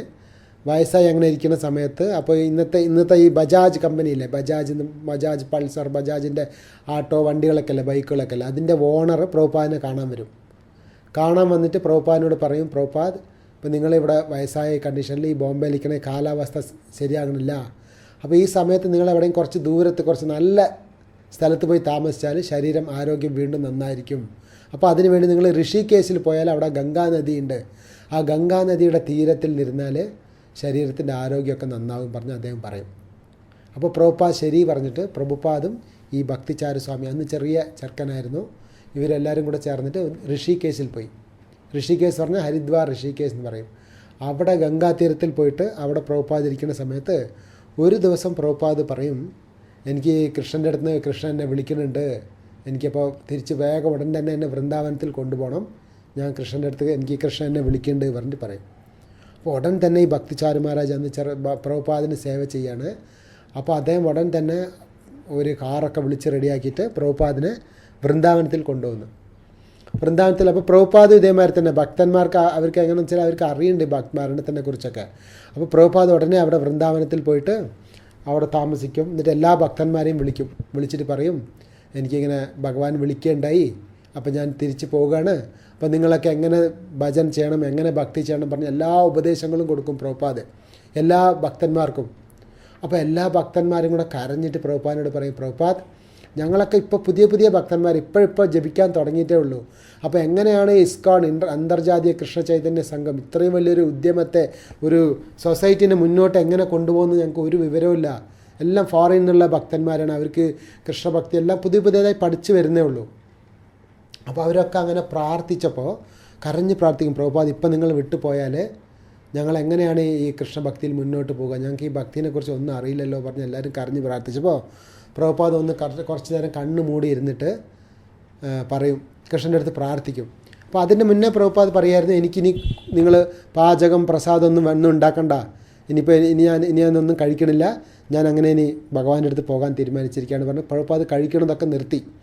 വെറും ചരണാമൃതം മാത്രം കുടിച്ചിട്ട് ശരീരം അങ്ങോട്ട് മെലിഞ്ഞ് വെറും എല്ലും തോലും മാത്രമേ ഉണ്ടായിരുന്നുള്ളൂ ശ്രീല പ്രഭുപാദിന്. അപ്പോൾ ആ സമയത്ത് ഭക്തിചാരി മഹാരാജിനോട് പറയുകയാണ്, എനിക്ക് വേണ്ടി ഒന്നും ഉണ്ടാക്കുകയൊന്നും വേണ്ട, ഞാനിനി കഴിക്കണമൊന്നുമില്ല എന്ന്. അങ്ങനെയുള്ള സമയത്താണ് എല്ലാ ഭക്തന്മാർക്കും, ലോകത്തുള്ള എല്ലാ ഭക്തന്മാർക്കും ടെലിഗ്രാമൊക്കെ കൊടുത്ത് എല്ലാവരും വന്നിട്ട് പ്രഭുപാദിനടുത്ത് കരഞ്ഞ് പ്രാർത്ഥിക്കണം, പ്രഭുപാദ് നിങ്ങളിപ്പോൾ പോകരുത്, കുറച്ച് ദിവസം കൂടെ കഴിഞ്ഞിട്ട് വേണം പോകാൻ, അപ്പോൾ ഞങ്ങൾക്കൊക്കെ കുറച്ച് എന്തെങ്കിലും ഒരു ഐഡിയ കിട്ടുമല്ലോ, എങ്ങനെയാണ് ഭക്തിയെക്കുറിച്ച്, എങ്ങനെയാണ് ഇസ്കോണിനെ മുന്നോട്ട് കൊണ്ടുവന്നതെന്നൊക്കെ ഐഡിയ കിട്ടുമല്ലോ എന്നൊക്കെ പറഞ്ഞ് കരഞ്ഞ് പ്രാർത്ഥിച്ചപ്പോൾ പ്രഭുപാദ് ഒന്ന് പ്രേ ചെയ്യും, കൃഷ്ണൻ്റെ അടുത്ത് പ്രാർത്ഥിച്ചിട്ട് പറയും, പെട്ടെന്നൊന്ന് ചിരിച്ചിട്ട് പറയും, ഓക്കെ എനിക്ക് കൃഷ്ണൻ സാങ്ഷൻ ചെയ്തു, ഇനിയപ്പോൾ ഞാനിപ്പോൾ മരിച്ചു പോകണില്ല, കുറച്ച് ദിവസം കഴിഞ്ഞിട്ട് മരിക്കാൻ തീരുമാനിച്ചു, എനിക്ക് കൃഷ്ണൻ പെർമിഷൻ തന്നു എന്ന് പറയും. അപ്പോൾ ഈ ഭക്തന്മാർക്ക് അവർ മരണം എന്നുള്ളത് നമ്മളെ സാധാരണക്കാരായ മരണം മാതിരിയല്ല, അവർക്ക് എപ്പോൾ വേണമെങ്കിലും മരിക്കാമെന്നുള്ള ഇത് ഭഗവാൻ കൊടുത്തിട്ടുണ്ട് പ്രഭുപാദിനെ പോലെയുള്ള ഭക്തന്മാർക്ക്. ഉടൻ തന്നെ പ്രഭുപാദ് പറഞ്ഞു, ശരി എനിക്കിന്ന് ഉടൻ തന്നെ കഴിക്കാനുള്ള ആഹാരം ഉണ്ടാക്കാൻ പറയും. അപ്പോൾ ഫുള്ള് വൈദ്യന്മാരൊക്കെ വന്നിട്ട് ഇനി പ്രഭുപാദിൻ്റെ ശരീരത്തിൽ ഒന്നുമില്ല, ഇനി 2 ദിവസത്തിൽ മരിച്ചു പോകുന്നൊക്കെ പറഞ്ഞ് അങ്ങനത്തെ സിറ്റുവേഷനിൽ ഇരിക്കുകയായിരുന്നു. പ്രഭുപാദ് ഒന്ന് കൃഷ്ണൻ്റെ അടുത്ത് പ്രാർത്ഥിച്ചിട്ട് ഉടൻ തന്നെ പറയുകയാണ്, എനിക്കിനി ഒരു കുഴപ്പമില്ല, ഞാൻ ഉടൻ തന്നെ എന്നെ ലണ്ടനിൽ പോകണമെന്ന് പറയും. എന്നുവെച്ചാൽ ലണ്ടനിൽ വേൾഡ് വൈഡ് എല്ലാ സ്ഥലത്തും പോയി കൃഷ്ണഭക്തിനെ പ്രചാരം ചെയ്യണം, എല്ലാവർക്കും ഈ കൃഷ്ണഭക്തി കൊടുക്കണം പറഞ്ഞിട്ട് ആ അസുഖമുള്ള സമയത്ത് ഉടൻ തന്നെ പ്രഭുപാദ് ഭക്ഷണം ഉണ്ടാക്കി തരാൻ പറയും. ഭക്ഷണം കഴിച്ചിട്ട് അതിൻ്റെ പിറ്റേ ദിവസം തന്നെ പ്രഭുപാദ് വീണ്ടും നോർമലായിട്ട് വരും ശരീരം. ഉടൻ തന്നെ ലണ്ടനിലോട്ട് പുറപ്പെട്ടു പോകും പ്രഭുപാദ്. പല്ലക്കിൽ വെച്ചിട്ട് അവിടെ നിന്ന് കൊണ്ടുപോയി ലണ്ടനിൽ പിന്നെ വേറെ കുറേ സ്ഥലങ്ങൾ വീണ്ടും ചുറ്റി 1 വർഷക്കാലം പ്രഭുപാദ് അവിടെ ഇവിടെയൊക്കെ പ്രചാരം ചെയ്തിട്ട് പിന്നെ ഒരു ദിവസം ലണ്ടനിൽ പറയും, വീണ്ടും കൃഷ്ണൻ എന്നെ വിളിക്കുന്നുണ്ട്, അപ്പോൾ എനിക്ക് തിരിച്ചു പോകണമെന്ന് പറയും. അപ്പോൾ ഉടൻ തന്നെ ലണ്ടനിൽ വീണ്ടും പ്രഭുപാദ് തിരിച്ചു വന്നിട്ട് പ്രഭുപാദ് വീണ്ടും വൃന്ദാവനത്തിൽ വന്നിട്ട് എല്ലാ ഭക്തന്മാരും വിളിച്ചിട്ട്, അപ്പോൾ അവർക്ക് എങ്ങനെയാണെന്ന് വെച്ചാൽ ലാസ്റ്റ് ഈ മരിക്കുന്ന സമയം വരെ അവരെ കോൺഷ്യസ് വളരെ ക്ലിയർ ആയിരിക്കും. അവർക്ക് സാധാരണ മരിക്കുന്ന ആൾക്കാർ പോലെ പേടിച്ച് വിറച്ചുകൊണ്ട് ദുഃഖത്തിൽ കരഞ്ഞ് അങ്ങനെയല്ല, ഫുള്ള് കൃഷ്ണനെക്കുറിച്ച് ലാസ്റ്റ് ബെഡിൽ കിടന്നിട്ട് ഫുള്ള് ഭഗവാന്റെ ലീലകൾ പറഞ്ഞുകൊണ്ടിരിക്കുകയാണ്. ആ ലാസ്റ്റ് വരെ പ്രഭുപാദ് മരിക്കുന്ന ഇതുവരെ കൂടെ ബുക്കുകൾ പ്രഭുപാദിൻ്റെ ഈ ശ്രീമദ് ഭാഗവതം, ചൈതന്യ ചരിതാമൃതമുള്ള ബുക്കുകളൊക്കെ ട്രാൻസ്ലേഷൻ ചെയ്യുമായിരുന്നു ലാസ്റ്റ് വരെ. എങ്ങനെ ഒരു ചെറിയ ടാപ്പ് റെക്കോർഡർ ഇങ്ങനെ കയ്യിൽ പിടിച്ചിട്ട് അതിലിങ്ങനെ റെക്കോർഡ് ചെയ്യും പ്രഭുപാദ്, എങ്ങനെ ഭാഗവത്തിൻ്റെ ഓരോരോ ശ്ലോകം അതിൻ്റെ അർത്ഥങ്ങളൊക്കെ പ്രഭുപാദ് ഇങ്ങനെ പറയും. അന്ന് പ്രഭുപാദ് അങ്ങനെ അവസാന കാലത്ത് പ്രഭുപാദ് ചെയ്ത ശ്രീമദ് ഭാഗവതവും ഭഗവത്ഗീതയൊക്കെയാണ് നമ്മൾ ഇന്നും വായിക്കുന്നത്. അപ്പോൾ ഇന്നും നമ്മൾ ആ കൃഷ്ണ ബുക്ക് എന്നൊക്കെ വായിച്ചാൽ അതിൽ ബ്രഹ്മവിമോഹൻ ലീലയൊക്കെ അവസാന കാലത്ത് പ്രഭുപാദ് എഴുതിയതാണ് ആ ബുക്കുകളൊക്കെ. അപ്പോൾ പ്രഭുപാദ് അവർക്ക് ഒരു വിധത്തിലും ഈ മരണത്തിൻ്റെ പേടിയോ മരണത്തിനെ കുറിച്ചുള്ള ഒരു ഭയമോ ഒന്നുമില്ല. അവർക്കറിയാം ഇത് ശരീരം എന്നുള്ളത് വാസാംസി ജീർണാനി യഥാവിഹായ നവാനി ഗൃഹണാതി നരോപരാണി. എങ്ങനെ ഒരു വസ്ത്രം പഴയ വസ്ത്രമാകുമ്പോൾ ഷർട്ട് നമ്മൾ ഇട്ടിട്ടുണ്ട്, ഇത് പഴയതാകുമ്പോൾ ഈ ഷർട്ട് അഴിച്ചിട്ട് എങ്ങനെ പുതിയ ഡ്രസ്സ് ഇടുകയോ അതുപോലെയാണ് ഈ ശരീരം. അപ്പോൾ അതിനെക്കുറിച്ച് ധീരനായ ആൾക്കാർ ഈ ശരീരത്തിൻ്റെ മാറ്റത്തെക്കുറിച്ച് പേടിക്കരുത്, അങ്ങനെയൊക്കെയാണ് ഭഗവത്ഗീതയിൽ പറയുന്നത്. അപ്പോൾ ഇങ്ങനെയുള്ള കാര്യങ്ങളൊക്കെ പ്രഭുപാദ് ഇൻസ്ട്രക്ഷൻ ചെയ്തിട്ട് വളരെ ധൈര്യമായിട്ടാണ് പ്രഭുപാദ് അവസാന സമയത്ത് കൃഷ്ണനെ വിളിച്ച് ലാസ്റ്റ് മൂമെൻറ്റ് വരെ എല്ലായിടത്തും പറയുന്നുണ്ട്, എല്ലാവരും ദിവസം മംഗള ആരതി, ഭഗവാന്റെ ആരതി എല്ലാവരും അറ്റൻഡ് ചെയ്യണം. അത് രാവിലത്തെ ബ്രഹ്മമുഹൂർത്ത സമയത്തിൽ ഭഗവാനെ ആരാധിക്കണം. ആ സമയത്തിൽ ബ്രഹ്മമുഹൂർത്ത സമയത്തിൽ നമ്മൾ ജപം ചെയ്യണം. പ്രഭുപാദ് അവസാനം പറയുന്ന വേർഡ്സാണ് ഇതൊക്കെ. എന്നുവെച്ചാൽ ഈ രജസ്തമോ ഗുണങ്ങൾ എന്ന് പറയും. ഈ രജസ്തമോ ഗുണങ്ങൾ അധികം നമ്മൾ അറ്റാക്ക് ചെയ്യുമ്പോൾ നമുക്ക് മനസ്സിൽ സന്തോഷം സമാധാനം ഉണ്ടാവില്ല, നമുക്ക് ശരിക്ക് ഭക്തി ചെയ്യാൻ പറ്റില്ല. അപ്പോൾ നമ്മൾ ഈ ബ്രഹ്മമുഹൂർത്ത സമയത്തിൽ എഴിച്ചിട്ട് ആ സമയത്ത് നമ്മൾ ജപതപങ്ങൾ ഭക്തിയൊക്കെ ചെയ്യുകയാണെങ്കിൽ നമ്മളെ മനസ്സ് സത്വഗുണത്തിലോട്ട് വരുമെന്ന് പറഞ്ഞിട്ട് ശീല പ്രഭുപാദർ പറയുന്നുണ്ട്. എന്താണെന്ന് വെച്ചാൽ ഭഗവാന് ഈ മനുഷ്യന്മാരെ സൃഷ്ടി ചെയ്തത്, ഈ ദേവതകളെ സൃഷ്ടി ചെയ്തത് പകൽ സമയത്ത്, രാക്ഷസന്മാരെ സൃഷ്ടി ചെയ്തത് രാത്രി സമയത്ത്, മനുഷ്യന്മാരെ സൃഷ്ടി ചെയ്തത് ഈ ബ്രഹ്മമുഹൂർത്തം സമയത്തിൽ. അതായത് ബ്രഹ്മമുഹൂർത്തം എന്ന് വെച്ചാൽ ഈ സൂര്യ ഉദയത്തിൻ്റെ ഒരു 2 മണിക്കൂർ ഒരു മുന്നേ, അതായത് രാവിലെ 3:30 തൊട്ട് 3 മണി 4 മണി തൊട്ട് പിന്നെ ഒരു 6 മണി 8 മണി 6 മണി വരെയൊക്കെയുള്ള സൂര്യോദയത്തിൻ്റെ അതുവരെയുള്ള സമയത്തിന് ബ്രഹ്മമുഹൂർത്തം എന്ന് പറയും. അപ്പോൾ ഈ ബ്രഹ്മമുഹൂർത്തത്തിൽ നമ്മൾ എഴിച്ചിട്ട് നമ്മൾ ഭക്തിയോ ഭജനയോ കാര്യങ്ങളൊക്കെ ചെയ്താൽ അത് ഭയങ്കര ഫലമായിരിക്കും. എങ്ങനെയാണെന്ന് വെച്ചാൽ ഈ രാക്ഷസന്മാർക്ക് രാത്രിയാണ് ബലമധികം എന്ന് പറയാം. എന്നുവെച്ചാൽ ഈ രാക്ഷസ പ്രവർത്തികൾ, ഈ കുടിക്കുന്നത്, ഈ വേണ്ടാത്തരങ്ങളൊക്കെ ചെയ്യുന്നതൊക്കെ രാത്രി സമയത്താണ് ചെയ്യുക. എന്താണെന്ന് വെച്ചാൽ രാക്ഷസന്മാർക്ക് രാത്രി സമയത്ത് ശക്തി അധികം, അതുപോലെ ദേവന്മാർക്ക് പകൽ സമയത്ത് ശക്തി അധികം. ദേവതന്മാർക്ക് അവർക്ക് ഈ യജ്ഞങ്ങൾ ഹോമങ്ങളൊക്കെ ചെയ്യുമ്പോൾ നമ്മൾ സൂര്യൻ ഉദിച്ച് പകൽ സമയത്താണ് യജ്ഞങ്ങൾ ഹോമങ്ങളൊക്കെ ചെയ്യാറ്. അതുപോലെ മനുഷ്യന്മാർക്ക് എപ്പോഴാണ് ശക്തി? മനുഷ്യന്മാർക്ക് ശക്തി വന്നിട്ട് ബ്രഹ്മമുഹൂർത്ത സമയത്തിൽ. അപ്പോൾ നമ്മൾ ഏതൊരു കാര്യത്തിൽ നമ്മുടെ ജീവിതത്തിൽ സക്സസ് ആകണമെങ്കിൽ നമ്മൾ ഈ ബ്രഹ്മമുഹൂർത്തത്തിൽ എഴിക്കാൻ പഠിക്കണം. എന്നുവെച്ചാൽ ഈ ബ്രഹ്മമുഹൂർത്തത്തിൽ നമ്മൾ ഉറങ്ങുകയാണെങ്കിൽ, സൂര്യൻ ഉദിക്കുന്ന ആ സമയത്ത് നമ്മൾ ഉറങ്ങുകയാണെങ്കിൽ നമ്മൾ ചെയ്ത സുകൃതങ്ങളൊക്കെ പോകുന്നതാണ് പറയാം. നമ്മൾ ചെയ്ത പുണ്യഫലങ്ങളൊക്കെ ഈ ബ്രഹ്മമുഹൂർത്ത സമയത്തിൽ നമ്മൾ ഉറങ്ങുകയാണെങ്കിൽ നമ്മൾ ആ പുണ്യകർമ്മങ്ങളൊക്കെ പോകുമെന്ന് പറയും. അതുകൊണ്ട് നമ്മൾ ഈ രാവിലെ വെളുപ്പാങ്കാല സമയത്ത് 4 മണി 5 മണി ആ സമയത്ത് നമ്മൾ എഴിച്ചിട്ട് നമ്മൾ ഹരിനാമ കീർത്തനം, ജപം, ഭഗവാന്റെ ആരതി, ഇങ്ങനെയുള്ള കാര്യങ്ങളൊക്കെ ചെയ്യണം. ഇങ്ങനെ സമയത്ത് നമ്മൾ ചെയ്താൽ നമ്മുടെ ജീവിതത്തിൽ എല്ലാവരും സക്സസ് ആകും. അപ്പോൾ പ്രഭുപാദ് ഈ കാര്യങ്ങളൊക്കെ അവസാനം മരിക്കാൻ സമയത്ത് പ്രഭുപാദ് പറയുന്നുണ്ടെങ്കിൽ നമ്മൾ രാവിലെ വെളുപ്പാന്ന കാലത്ത് എഴിച്ചിട്ട് നമ്മൾ ഹരിനാമം ജപം ചെയ്യണം. ഇങ്ങനെയുള്ള കാര്യങ്ങളൊക്കെ പ്രഭുപാദ് പറഞ്ഞിട്ട് എല്ലാ ഭക്തന്മാരും അടുത്തിരുന്ന് ഇങ്ങനെ കീർത്തനം ചെയ്തുകൊണ്ടിരിക്കുമ്പോൾ അതിൻ്റെ നടുക്കെന്നാണ് പ്രഭുപാദ് കൃഷ്ണ എന്ന് വിളിച്ചിട്ട് അങ്ങനെ കണ്ണുമൂടി അങ്ങനെ കൃഷ്ണൻ്റെ അടുത്തോട്ട് പോകുന്നത് പ്രഭുപാദ്. അപ്പോൾ എങ്ങനെയാണ് പ്രഭുപാദ് ഈ ശരീരം വിട്ടത്? ഈ കാര്യങ്ങളൊക്കെ നമ്മൾ ഈ ഭക്തിചാരു മഹാരാജ് ഇന്നലെയല്ല മിഞ്ഞാന്ന് ശരീരം വിട്ടുപോയ, മരിച്ചുപോയി നമ്മൾ പറയും, ശരീരം വിട്ടുപോയ മഹാരാജ് ഈ കാര്യങ്ങളൊക്കെ അവർ പറയാണ്. മരിക്കുന്നതിൻ്റെ മുന്നായിട്ട് എങ്ങനെ ശരീരം വിട്ടുപോയി, പ്രഭുപാദ് എങ്ങനെ ശരീരം വിട്ടു എന്നൊക്കെ പറഞ്ഞിട്ട് ആർട്ട് ഓഫ് ഡൈയിങ് എന്ന് പറയുന്നുണ്ട്. അതായത് സാധാരണ ആർട്ട് ഓഫ് ലിവിങ് പറഞ്ഞിട്ട് ഒരു ഓർഗനൈസേഷൻ ഉണ്ട്, ആർട്ട് ഓഫ് ലിവിങ്. അതുപോലെ ഇദ്ദേഹം പറയുകയാണ് ആർട്ട് ഓഫ് ഡൈയിങ്. നമ്മൾ മരിക്കുന്നത് എങ്ങനെ, അതൊരു ആർട്ടാണ്, ഒരു കലയാണത്. എങ്ങനെ ജീവിതകാലം മുഴുക്ക നമ്മൾ ഭഗവാന്റെ ഭക്തി ചെയ്യുക, ഭഗവാനെക്കുറിച്ച് സ്മരിക്കുക, മരണം എന്നുള്ളത് ജസ്റ്റ് സുലഭമായിട്ട് മരിക്കുക, ഇങ്ങനെയുള്ള കാര്യങ്ങളൊക്കെ പറഞ്ഞിട്ട് ലാസ്റ്റിൽ ഇതിനെക്കുറിച്ചൊക്കെ പറഞ്ഞ് കഴിഞ്ഞിട്ട് കുറച്ച് ദിവസം കഴിഞ്ഞപ്പോൾ ഈ മഹാരാജിന് ഇതേപോലെ കൊറോണ ഡിസീസാണ് മഹാരാജിനും വരുന്നത്. അപ്പോൾ കൊറോണ ഡിസീസ് വന്നിട്ട് അദ്ദേഹം അമേരിക്കയിൽ അവിടെ ഹോസ്പിറ്റലിൽ അഡ്മിറ്റായി. പക്ഷേ ഇതൊക്കെ അഡ്മിറ്റായിട്ട് ഇന്നലെയെല്ലാം നമ്മൾ ക്ലാസ് കഴിഞ്ഞ് വൈകുന്നേരം 6 മണിക്കാണ് അദ്ദേഹം അമേരിക്കയിൽ വെച്ച് മരിക്കുകയുണ്ടായത്. പക്ഷേ ഇദ്ദേഹത്തിന് ഇത് മുഴക്കം അറിയായിരുന്നു ഈ മരിക്കുന്നുള്ള കാര്യങ്ങളൊക്കെ. അതിൻ്റെ കൊറോണ വരുന്നതിൻ്റെ മുന്നത്തെ ദിവസം വരെ അദ്ദേഹം ഫുള്ള് മരണത്തിനെക്കുറിച്ച് ഈ കാര്യങ്ങളൊക്കെ ഫുള്ള് പറയുമായിരുന്നു. ഫുള്ള് എല്ലാ കാര്യങ്ങളും പറഞ്ഞിട്ട് ആ മഹാരാജ് ലാസ്റ്റിൽ ശരീരം വിട്ടുപോയി. അപ്പോൾ അങ്ങനെ അദ്ദേഹം പ്രഭുപാദിന് വേണ്ടി ചെയ്ത സേവകൾക്ക് കണക്കും കയ്യിൽ, അത്രയും സേവകൾ ചെയ്തിട്ടുണ്ട്. വളരെ വളരെ അത്ഭുതമായൊരു മഹാരാജായിരുന്നു. ഇന്നും നമ്മൾ ഇസ്കോണിൽ പ്രഭുപാദിൻ്റെ ജീവിത ചരിത്രം, അഭയചരൺ എന്ന് പറഞ്ഞിട്ട് ഒരു സിനിമ, ഒരു വലിയ മൂവി, 160ഓളം എപ്പിസോഡുകളുള്ള ഒരു വലിയ സിനിമ, ഈ അഭയചരൺ എന്നുള്ള ഈ മൂവി ഭക്തിചാരു മഹാരാജാണ് ഇസ്കോണിൽ ചെയ്തത്. അതുപോലെ പ്രഭുപാദ് അദ്ദേഹത്തിന് ഇൻസ്ട്രക്ഷൻ കൊടുത്തിരുന്നു, എല്ലാ പുസ്തകങ്ങളൊക്കെ പ്രഭുപാദിൻ്റെ എല്ലാ പുസ്തകങ്ങളും, ഇംഗ്ലീഷിലുള്ള പുസ്തകങ്ങളൊക്കെ ബംഗാളി ഭാഷയിൽ ട്രാൻസ്ലേറ്റ് ചെയ്യാൻ വേണ്ടി പറഞ്ഞിരുന്നു. അപ്പോൾ അദ്ദേഹം അന്നത്തെ കാലത്ത് ചെറുപ്പത്തിൽ തന്നെ എല്ലാ ബുക്കുകളും ബംഗാളി ഭാഷയിലാക്കി. നമുക്ക് ഇന്നും പ്രഭുപാദിൻ്റെ എല്ലാ ബുക്കും ഇനിയും മലയാളത്തിൽ എത്തിയിട്ടില്ല. ഭഗവത്ഗീത ഉണ്ട്, ഭാഗവതം ഉണ്ട്, ഇനിയും ചൈതന്യ ചരിതാമൃതമൊക്കെ മലയാളത്തിൽ വന്നിട്ടുണ്ടോ എന്നറിയില്ല. പക്ഷേ ഇതൊക്കെ ഈ ഭക്തിചാരു മഹാരാജ് അന്നത്തെ കാലത്ത് തന്നെ പണ്ട് തന്നെ എല്ലാ പുസ്തകങ്ങളും മലയാളത്തിൽ ബംഗാളിയിൽ ട്രാൻസ്ലേറ്റ് ചെയ്തിരുന്നു. അതുപോലെ ഇസ്കോണിൻ്റെ എങ്ങനെ ഈ മൂവ്മെൻറ്റ് മുന്നോട്ട് കൊണ്ടുപോകണം, എല്ലാ ഭക്തന്മാർക്കും ഭയങ്കര ഒരു സ്നേഹവും, അങ്ങനെ വളരെ ഒരു എക്സാമ്പിളായിട്ടുള്ളൊരു മഹാരാജായിരുന്നു, ഒരു മഹാഭക്തനായിരുന്നു അദ്ദേഹം. അദ്ദേഹം അങ്ങനെ കൃഷ്ണനെ വിളിച്ചുകൊണ്ട് ഒരു ഉദാഹരണമായിട്ട് അദ്ദേഹം മരിച്ചു. 2 ദിവസം മുന്നേ അങ്ങനെ കൃഷ്ണൻ്റെ അടുത്ത് പോയി. അപ്പം നമ്മൾ പ്രാർത്ഥിക്കാം അദ്ദേഹത്തിൻ്റെ അടുത്ത് അനുഗ്രഹത്തിന് വേണ്ടി, ഭക്തിചാരുമാരാൻ്റെ അനുഗ്രഹത്തിന് വേണ്ടിയിട്ട്. അപ്പോൾ നമ്മൾ ഭഗവാന്റെ അടുത്ത് ഫെയ്ത്ത്, വിശ്വാസം, ശ്രദ്ധ, സാധുസംഗ, ഭജനക്രിയ എന്ന് പറയും. ഈ ഭക്തി എന്നുള്ളത് 9 വിധത്തിൽ 9 സ്റ്റേജുകൾ പറയുന്നുണ്ട് ഭക്തിയിൽ. അപ്പോൾ ഭഗവാന്റെ ഈ ഭക്തി ചെയ്യുന്നത് എന്നുള്ളത് ഇതൊരു സയൻസാണ്. ഇതൊരു വിജ്ഞാനം, സയൻസ്. എങ്ങനെ നമ്മൾ പുറത്ത് വേറെ സയൻസുകളില്ല, അതുപോലെ ഈ ഭക്തി എന്നുള്ളത് ഒരു സയൻസാണ്. അപ്പോൾ സയൻസിലെ ആദ്യത്തെ സ്റ്റെപ്പ് എന്താണെന്ന് വെച്ചാൽ ശ്രദ്ധ പറഞ്ഞാൽ വിശ്വാസം. നമ്മൾ ഭഗവാൻ നമ്മളെ രക്ഷിക്കുന്നുള്ള പൂർണ്ണമായിട്ടുള്ള വിശ്വാസം നമുക്ക് വേണം. അത് കഴിഞ്ഞ് അത് കുറച്ച് നമുക്കൊരു ഭഗവാൻ നമ്മളെ രക്ഷിക്കും, ഭഗവാന്റെ ഭക്തി വേണം നമ്മൾ വിചാരിക്കുമ്പോൾ അടുത്ത സെക്കൻഡ് സ്റ്റെപ്പ് എന്താണ്? സാധുസംഗ എന്ന് പറയും. ഭഗവാൻ നമുക്ക് ഭക്തന്മാരുടെ സഹവാസം നമുക്ക് തരും.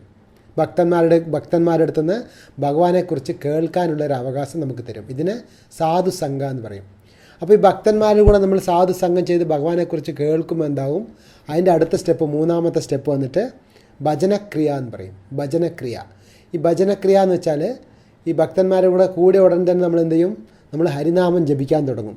ഭഗവാന്റെ നാമം ജപിക്കുന്നതും ഭഗവാനെക്കുറിച്ച് കീർത്തനം ചെയ്യുന്നതും ഭഗവാനെക്കുറിച്ച് കേൾക്കുന്നതും ഇതൊക്കെ നമ്മൾ ചെയ്യും. അപ്പോൾ ഇതിന് പേര് ഭജനക്രിയ എന്ന് പറയും. അപ്പോൾ ആദ്യത്തേത് വന്നത് ശ്രദ്ധ, ഫസ്റ്റ് സ്റ്റെപ്പ്. 2ാമത്തെ സ്റ്റെപ്പ് സാധുസംഗ. 3ാമത്തെ സ്റ്റെപ്പ് ഭജനക്രിയ എന്ന് പറയും. അപ്പോൾ ഈ ഭജനക്രിയ എന്നുള്ള സ്റ്റെപ്പിൽ നമ്മളിങ്ങനെ ദിവസം ഹരിനാമം ജപിക്കാനും ഭഗവാന്റെ നാമത്തെക്കുറിച്ച് കേൾക്കാനും ഇതൊക്കെ ചെയ്യുമ്പോൾ എന്താവും? 4ാമത്തെ സ്റ്റെപ്പ് എന്താ വെച്ചാൽ അനർത്ഥ നിവൃത്തി എന്ന് പറയും. അനർത്ഥ നിവൃത്തി എന്ന് വെച്ചാൽ നമ്മളെ അകത്ത് കുറേ വേണ്ടാത്ത ചില ആലോചനകളും വേണ്ടാത്ത ചില ശീലങ്ങളൊക്കെ ഉണ്ടാവും. ഫോർ എക്സാമ്പിൾ പറഞ്ഞാൽ നമ്മൾ ഇസ്കോണിലോ ഭഗവാന്റെ ഭക്തന്മാരടുത്തോ കൂടുന്നതിന് മുന്നേ നമ്മൾ ഈ നോൺ വെജിറ്റേറിയൻ ഭക്ഷണം കഴിക്കുന്നത്, അങ്ങനെയുള്ള ചില വേണ്ടാത്ത ചില ശീലങ്ങളൊക്കെ ഉണ്ടാവും. അപ്പോൾ എപ്പോഴാണ് നമ്മൾ ഭക്തന്മാരുടെ അടുത്ത് ഹരേ കൃഷ്ണ ഡിവോട്ടീസിൻ്റെ അടുത്ത് സംസാരിക്കണം, അവരടുത്ത് സഹവാസം ചെയ്യുമ്പോൾ, അപ്പോൾ നമ്മൾ ഈ ഹരേ കൃഷ്ണ മന്ത്രം ജപിക്കാൻ തുടങ്ങുമ്പോൾ താനെ തന്നെ നമ്മൾ തന്നെ സ്ലോ ആയിട്ട് കുറച്ചായിട്ട് ഈ നോൺ വെജിറ്റേറിയൻ കഴിക്കുന്ന ചീത്ത സ്വഭാവങ്ങൾ ഇതൊക്കെ നമ്മൾ പുറത്ത് വിടും. അതുപോലെ നമുക്ക് കുറേ അനർത്ഥങ്ങൾ നമ്മളെ ഹൃദയത്തിലുണ്ടാവും. കാമം, ക്രോധം, മതം, മാത്സര്യം എന്നുള്ള കുറേ അനർത്ഥങ്ങൾ നമ്മളെ അകത്തുണ്ടാവും.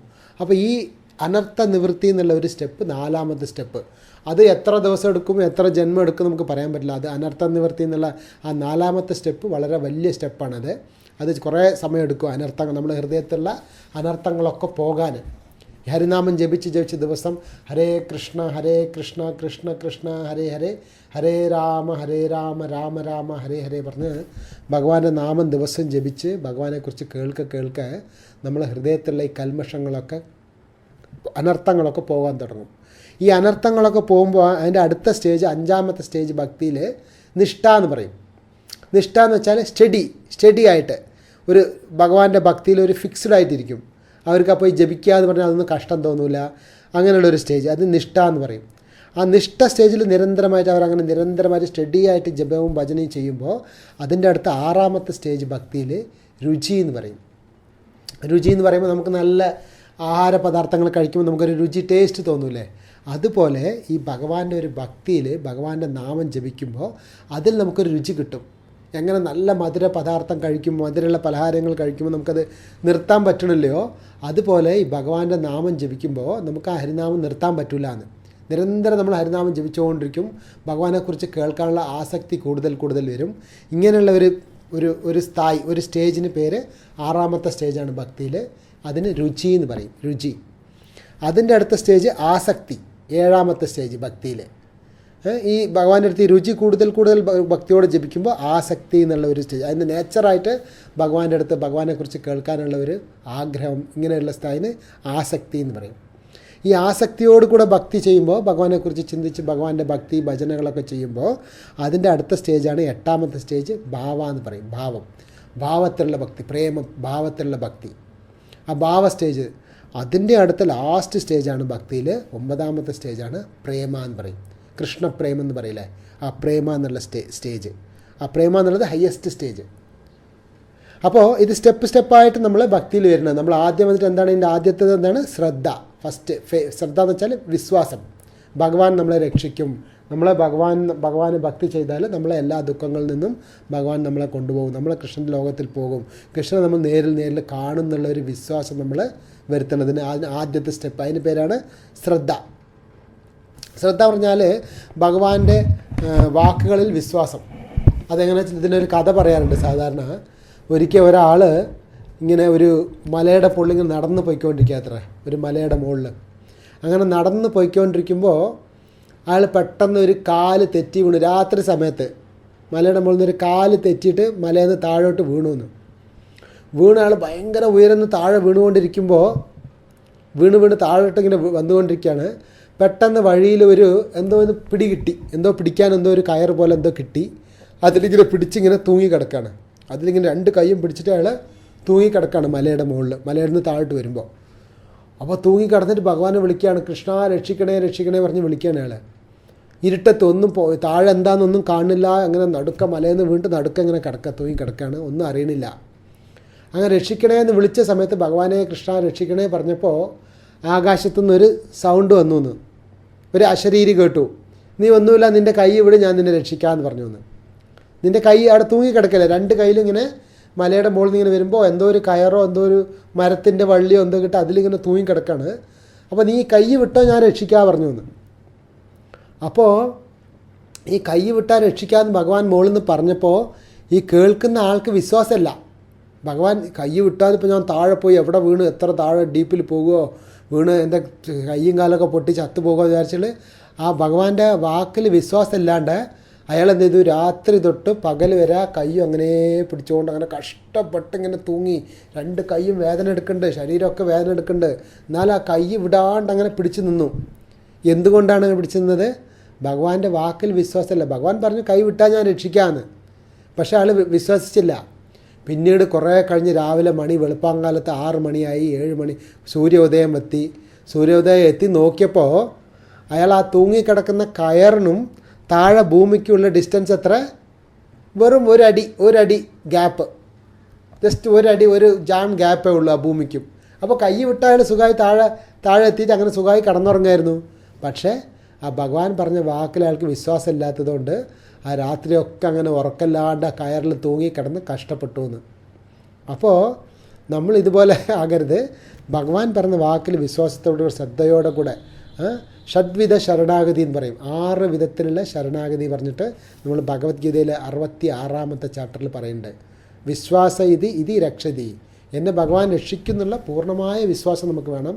വിശ്വാസത്തോടു കൂടെ വേണം നമ്മൾ ഭഗവാന്റെ നാമം ജപിക്കാൻ. ഭഗവാന്റെ സത്സംഗത്തെ ഭഗവാനെക്കുറിച്ച് കേൾക്കുമ്പോൾ വിശ്വാസത്തോടു കൂടെ ശ്രദ്ധയോടെ നമ്മൾ കേൾക്കണം. ഇങ്ങനെ ചെയ്യുമ്പോൾ നമ്മൾ സാധുസംഘം, അനർത്ഥ നിവൃത്തി പറഞ്ഞാൽ 4 വിധത്തിലുള്ള പാവകർമ്മങ്ങൾ എന്ന് പറയും.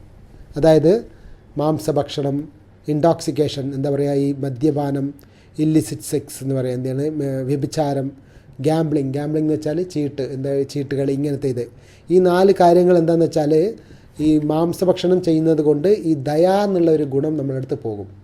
അതുപോലെ മദ്യപിക്കുന്നത് കൊണ്ട് നമ്മളെ തപസ് എന്നുള്ളൊരു ഗുണം നമ്മളടുത്ത് നിന്ന് പോകും. വ്യഭിചാരം എന്നുള്ളൊരു ഗുണത് കൊണ്ട് നമ്മളെ ക്ലീനിങ്, ശുദ്ധം, വൃത്തി അത് പോവും. ഈ ചീട്ടുകളി എന്നുള്ളതിൽ സത്യം. അപ്പോൾ സത്യം, ദയ, തപസ്, ശൗചം എന്നുള്ള 4 ഗുണങ്ങൾ നമ്മളെടുത്ത് പോകുമ്പോൾ അതിൽ നിന്നാണ് എല്ലാ പാവങ്ങളും വരുന്നതെന്ന് പറയും. അപ്പോൾ അതുകൊണ്ടാണ് ഈ 4 കാര്യങ്ങൾ നമ്മൾ വിടണം എന്ന് പറയണത്. മാംസഭക്ഷണം, മദ്യം, ജൂതം, വ്യഭിചാരം. ഇങ്ങനെ ഈ 4 കാര്യങ്ങൾ വിട്ടിട്ട് നമ്മൾ ഹരിനാമം ജപിച്ച് ഭക്തിയോടെ ശ്രദ്ധയോടെ ചെയ്യുമ്പോൾ നമുക്ക് ആ കൃഷ്ണപ്രേമം എന്നുള്ളത് കിട്ടും, കൃഷ്ണൻ്റെ അടുത്തുള്ള ഭക്തി എന്നുള്ളത് കിട്ടും.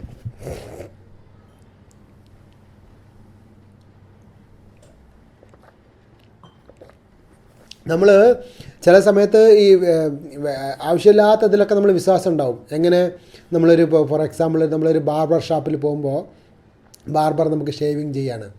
അപ്പോൾ ഷേവിങ് ചെയ്യുമ്പോൾ നമ്മൾ അയാൾക്ക് തല കുനിഞ്ഞ് മൊത്തം കൊടുക്കും. അയാളൊരു കത്തി എടുത്തിട്ട് ആ കത്തി കൊണ്ട് നമ്മളെ മുഖത്തും ഇതൊക്കെ ഷേവിങ്ങും തലയിലൊക്കെ ചെയ്യായിരിക്കും. അപ്പോൾ നമുക്ക് ഉറച്ച വിശ്വാസമുണ്ട് അയാൾ എന്നെ കൊല്ലൂല, ഇല്ലേ? അയാൾ വിചാരിച്ച നമ്മളെ കൈയൊക്കെ ഇങ്ങനെ കെട്ടിയിരിക്കും, തുണി കെട്ടിയിരിക്കുകയാണ്. അയാൾ വിചാരിച്ച എത്ര നേരം നമ്മളെ കൊല്ലാൻ, 1 സെക്കൻഡിൽ ഇങ്ങനെ ആക്കിയാൽ നമ്മൾ ചത്തുപോകും. പക്ഷെ നമുക്ക് അയാളത്ത് ഉറച്ച വിശ്വാസമുണ്ട്. എങ്ങനെ അയാൾ എന്നെ ഒന്നും ചെയ്യില്ല, അയാൾ എനിക്ക് കറക്റ്റായി ചെയ്യുന്നുള്ളൊരു വിശ്വാസമുണ്ട്. എന്താ വെച്ചാൽ അതുപോലെ നമുക്ക് 24 മണിക്കൂർ നമുക്ക് ഭഗവാൻ നമ്മളെ രക്ഷിക്കുന്നുണ്ട്. ഭഗവാൻ നമ്മളെ രക്ഷിക്കുന്നുള്ള സ്ട്രോങ് ആയിട്ടുള്ള വിശ്വാസം വേണത്ര. അപ്പോൾ ഇതെങ്ങനെയാണെന്ന് വെച്ചാൽ വെറുതെ വാക്കിൽ പറയുന്ന മാതിരിയല്ല. എന്താ വെച്ചാൽ ഒരു കാലത്ത് ഒരു പണ്ഡിതൻ ഉണ്ടായിരുന്നു അത്ര, വലിയൊരു മഹാപണ്ഡിതൻ. അപ്പോൾ അദ്ദേഹം ദിവസം ഇങ്ങനെ ക്ലാസ് കൊടുക്കുമ്പോൾ ഇങ്ങനെ പറയുന്നു, നമ്മളെ ഭഗവാന്റെ നാമം ഹരിനാമുണ്ട്, ഹരിനാമം ജപിച്ചാൽ ഈ ചെറിയ ഭവസാഗരം, എന്താ പറയുക, സംസാര കടൽ എന്ന് പറയട്ടെ, ഭവസാഗരം, ജനന മരണം എന്നുള്ള വലിയ കടലിനെ നമ്മളെ കരകയറ്റും ഈ ഹരിനാമം.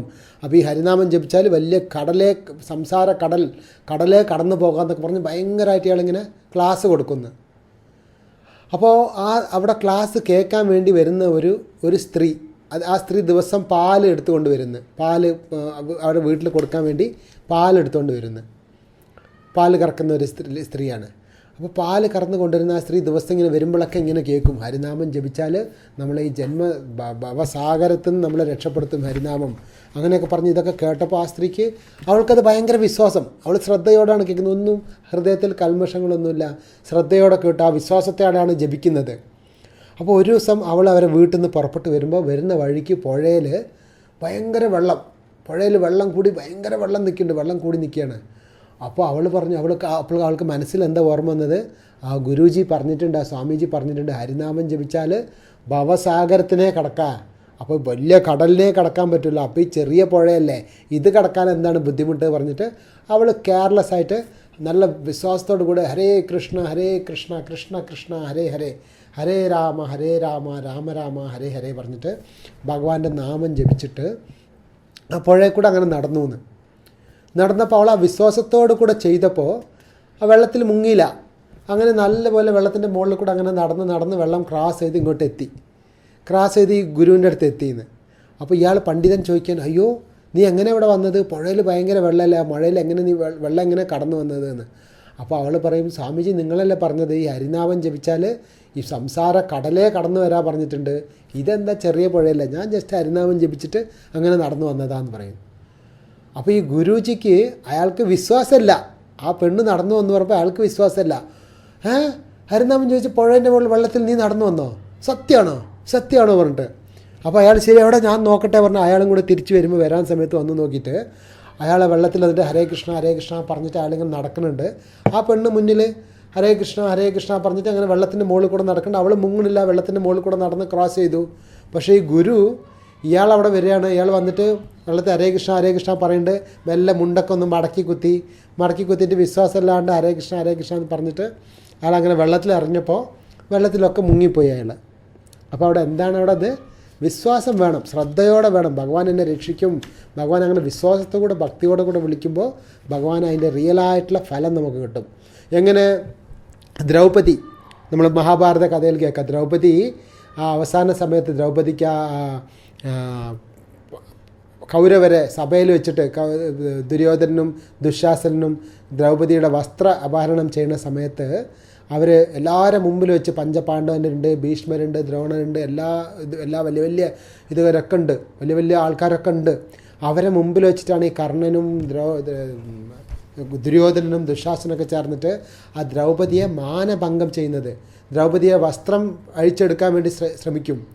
ആ സമയത്ത് ദ്രൗപദി എന്താ ചെയ്യണത്, തൻ്റെ ഭർത്താക്കന്മാരെ നോക്കുകയാണ്. ഭീമൻ, സഹദേവൻ, ഭീമസേനന് ഒരാൾ 10,000 ആനകളെ ബലമുണ്ട്. അർജുനാണെങ്കിൽ നിറയെ ആയുധങ്ങളൊക്കെ കയ്യിലുണ്ട്, പാശുപതാസ്ത്രം, എല്ലാ ആയുധങ്ങളുള്ള ഭയങ്കര ശക്തിയുള്ള ആൾ അർജുനൻ. ധർമ്മദേവൻ, സാക്ഷാത്ത് ധർമ്മരാജ്, ഇങ്ങനെയുള്ള 5 ഭർത്താക്കന്മാരുണ്ട് ദ്രൗപദിയെ രക്ഷിക്കാൻ വേണ്ടി.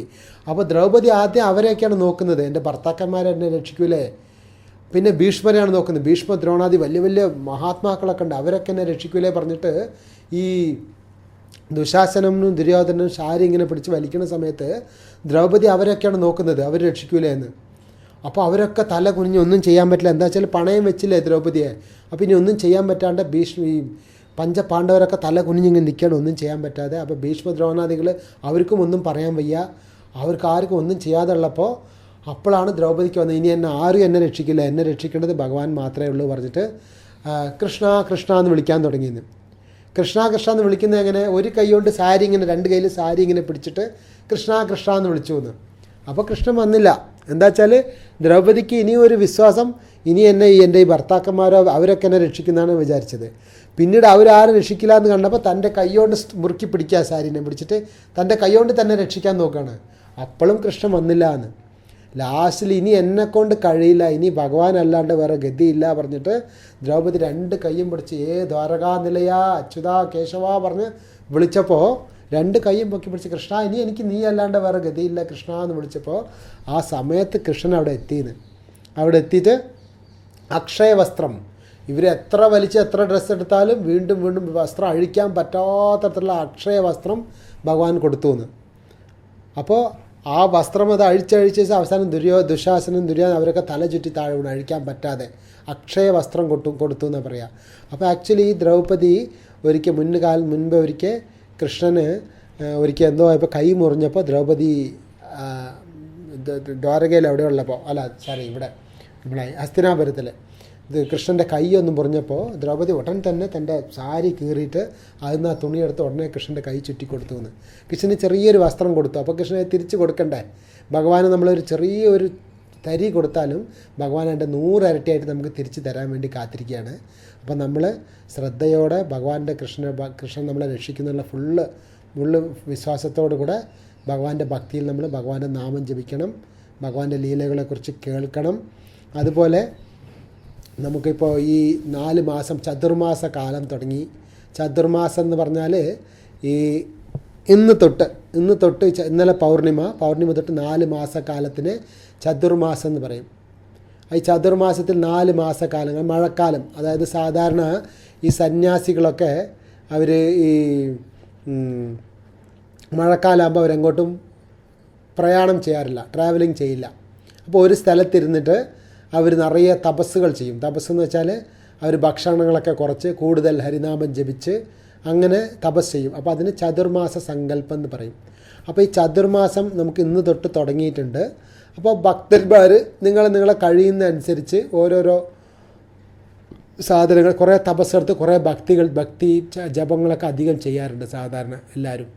അപ്പോൾ ഇതിൽ ചതുർമാസത്തിൽ സിമ്പിളായിട്ട് നമുക്ക് ഇസ്കോണിൽ എന്താ ചെയ്യാന്ന് വെച്ചാൽ ഈ ആദ്യത്തെ 1 മാസം, അതായത് ഇന്ന് തുടങ്ങിയിട്ട് 1 മാസത്തേക്ക് ഈ ഇലവർഗ്ഗങ്ങളൊന്നും കഴിക്കാറില്ല. അപ്പോൾ നിങ്ങൾക്കിത് എത്ര കഴിയോ അതിനനുസരിച്ച് ചെയ്യാം. വളരെ ബുദ്ധിമുട്ടായിട്ടുള്ള ഒന്നും നിങ്ങൾ ചെയ്യേണ്ട ആവശ്യമില്ല. അപ്പോൾ ഈ ആദ്യത്തെ 1 മാസത്തിന്